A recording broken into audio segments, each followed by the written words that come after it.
A lot of this isn't going to make sense to you, and I'm sorry about that. I'm just going to start at the beginning, with the house.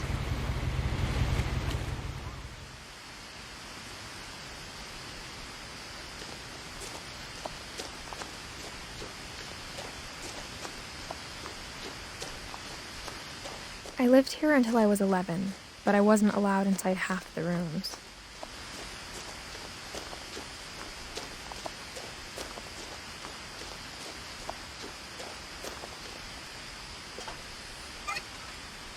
Inside the mailbox were bills from 7 years ago, marked urgent, open immediately.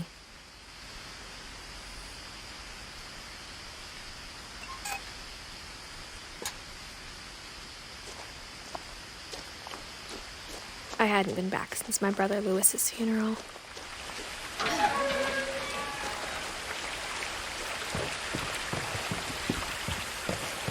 In her will, my mother left me a key, but didn't tell me what it unlocked.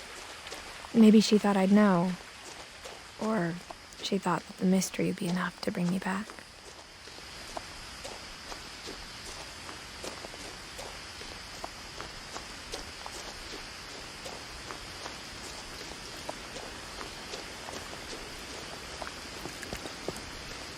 The truth is, even after I inherited the house, I never thought I'd come back to it. But now I had questions about my family that only the house knew the answers to.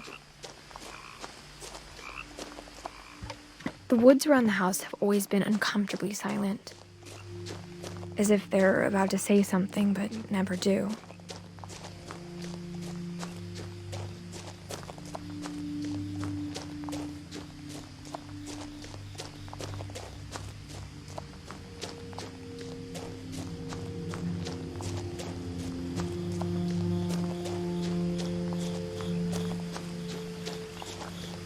The house was exactly like I remembered it, the way I'd been dreaming about it. As a child, the house made me uncomfortable in a way I couldn't put into words. Now, as a 17-year-old, I knew exactly what those words were. I was afraid of the house.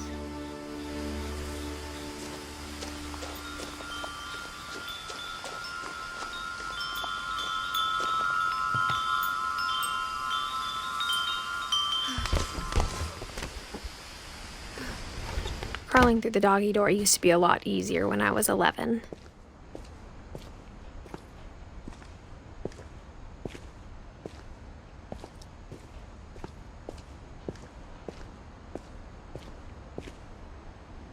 The power had been turned off the night we left.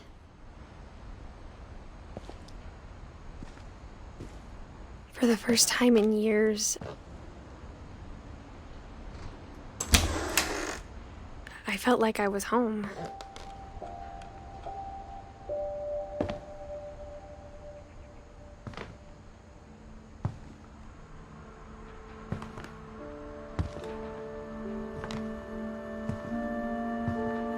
But instead of a family, there were just memories of one.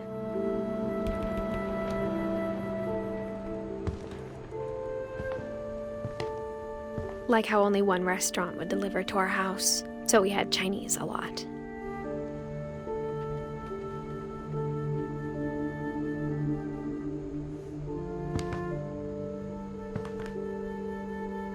Or how after Lewis started working at the cannery, we all got sick of eating salmon. Except our cat, Molly.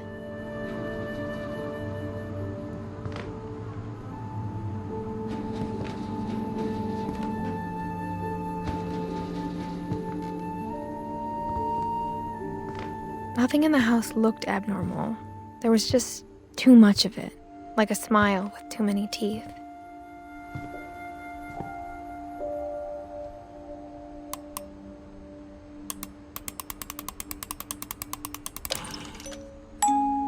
Great-Grandpa Sven built a music box for Barbara, along with the rest of the house. Mom always told me to stay out of the basement, so I wasn't too surprised when the key didn't fit.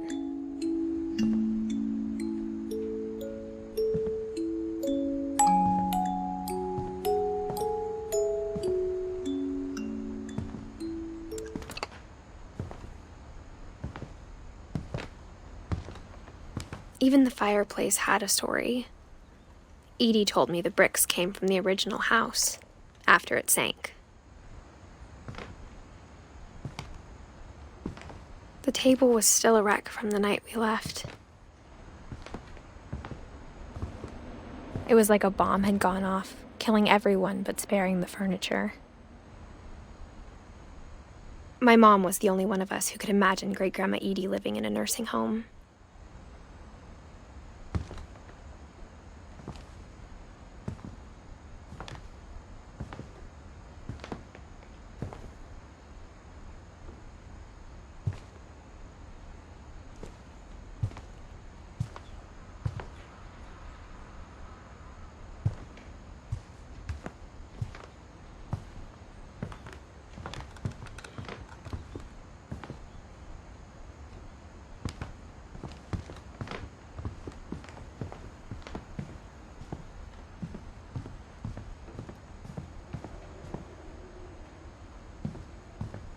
My mom wasn't much of an optimist, but she never stopped believing that my brother Milton was alive.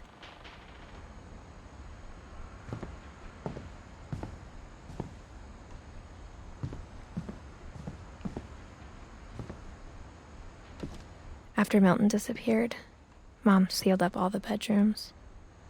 Then Edie retaliated and drilled peepholes.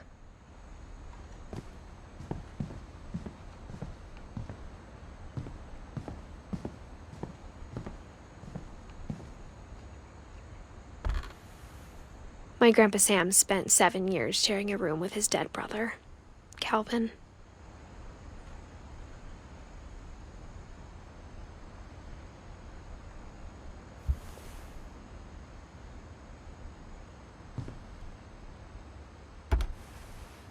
As a kid, I just assumed every house had peepholes and sealed rooms you weren't allowed inside of.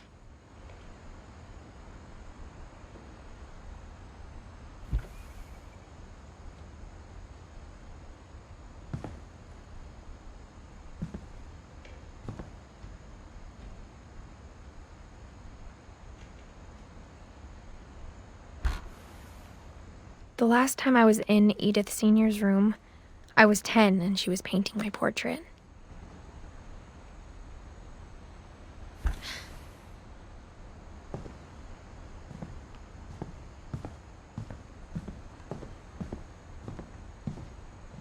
Whenever people ask me about my family, the first thing they always want to know about is Barbara.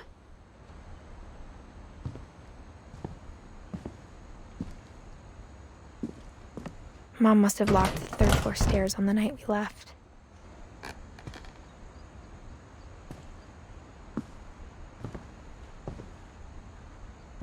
Edie's father, Odin, built the original house.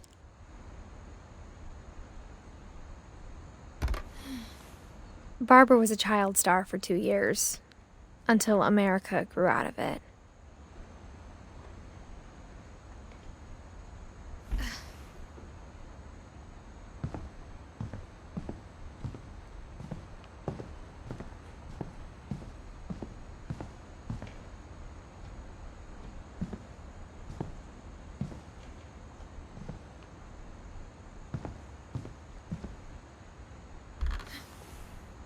Molly always seemed like a girl I could imagine being friends with, if she hadn't died in 1947.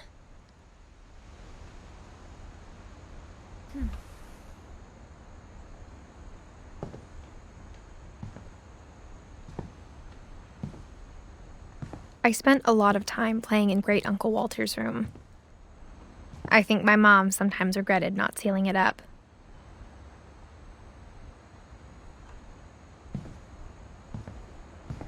Lewis told me there were secret passages, but I never believed him.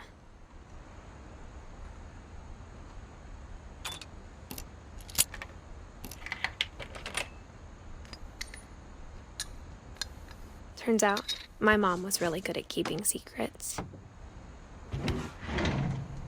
Now it was time to find out what my mom had been afraid of.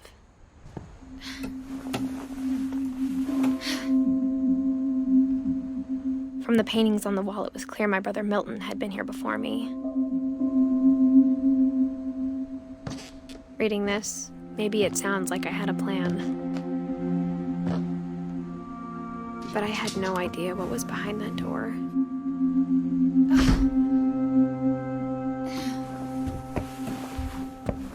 Just like I had no idea where all this was gonna lead.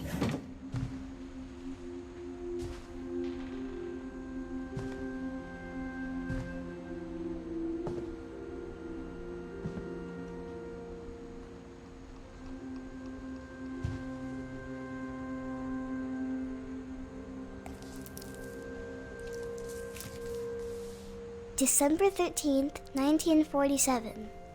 Dear Diary, I'll be gone soon, but I wanted to tell somebody about what's gonna happen. It started when Mom sent me to bed without dinner.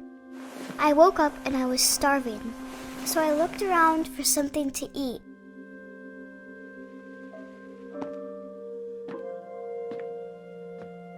The gerbil food was dry, but I didn't mind it.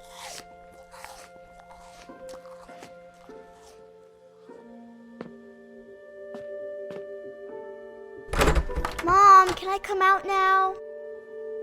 Sweetheart, it's late. Go to sleep.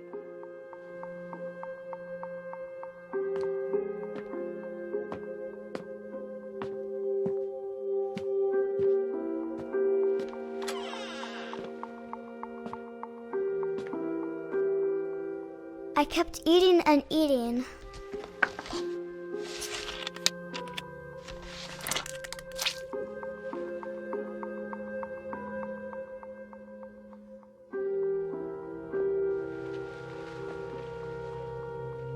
I ate a lot of things that night.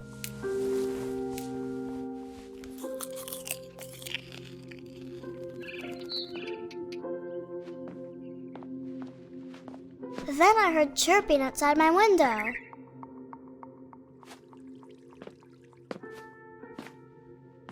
It was a barn swallow going back to her nest. I reached out for her.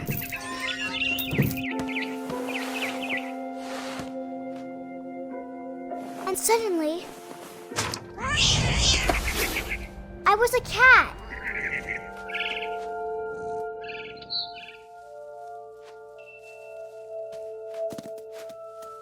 I tried to be quiet, but the bird was really scared.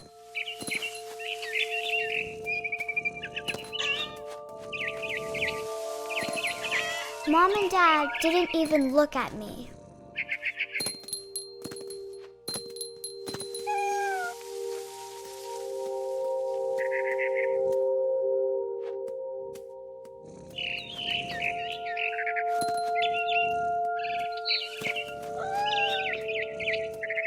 I jumped and I almost got her.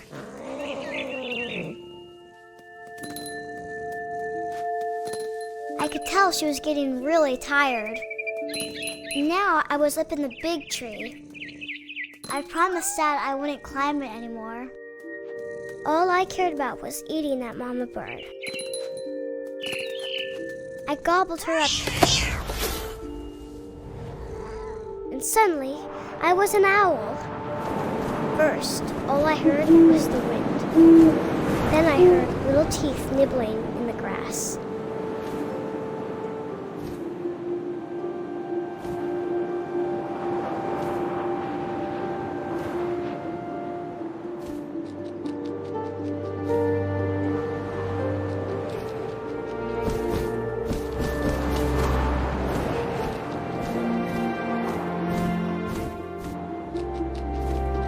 Rabbits.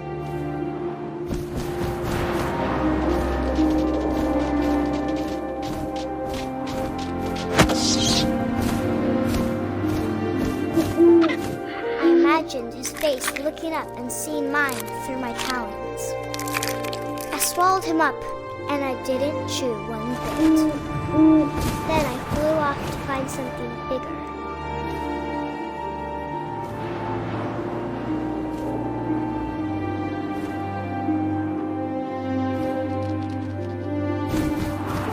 A mama rabbit.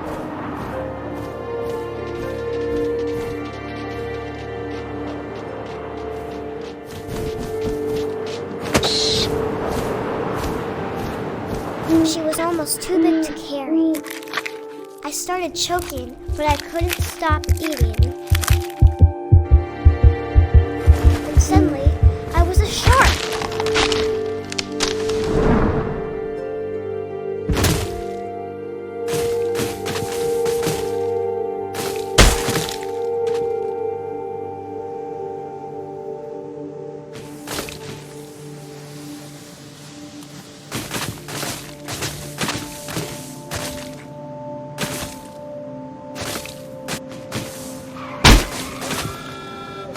I rolled off the cliff and into the ocean. Now, I was hungrier than ever.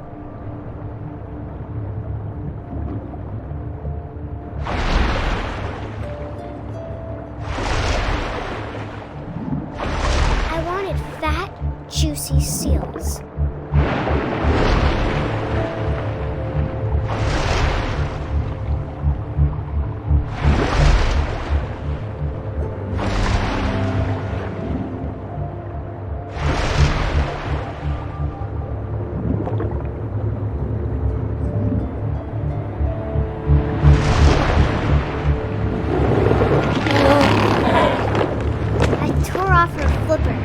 Tasted really good.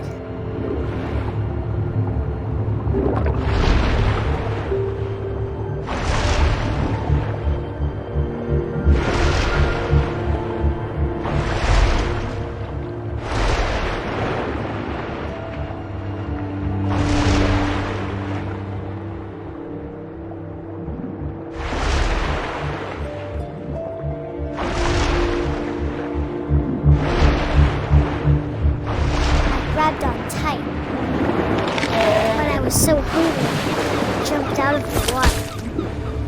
When I opened my eyes, everything had changed.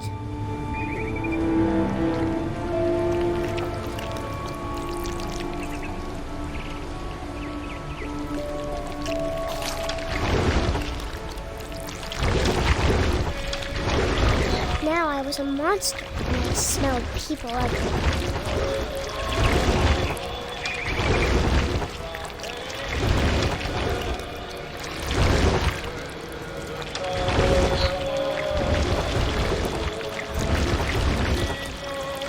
I was big and I moved real quiet.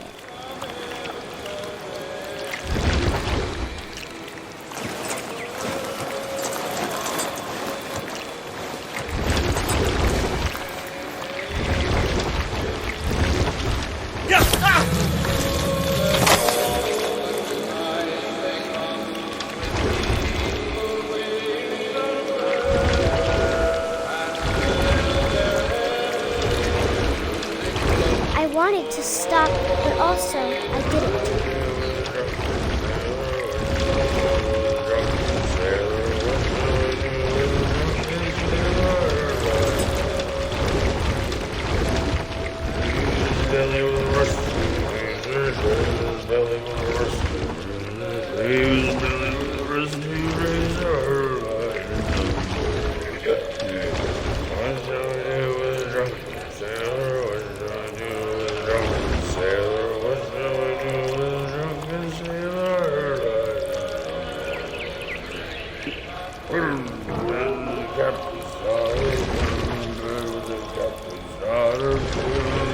After the last passenger, I was still hungry. And to cross the water, I smelled something new. Something I had to have, so I swam towards it.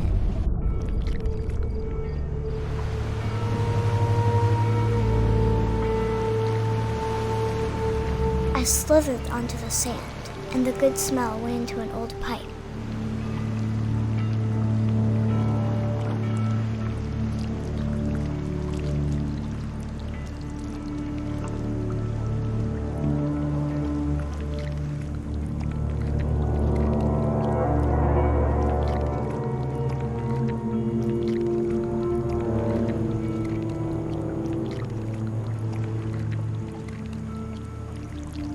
I got closer and closer.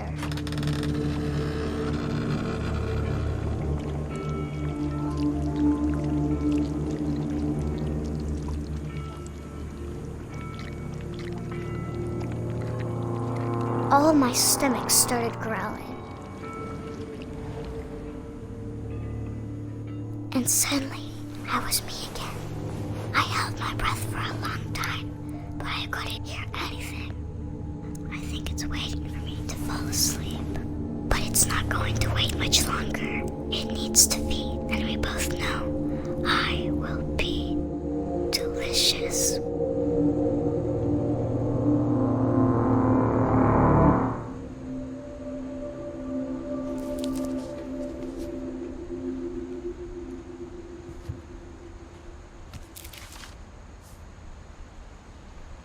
I'm not sure if I believed all of that, but I'm sure Edie would have.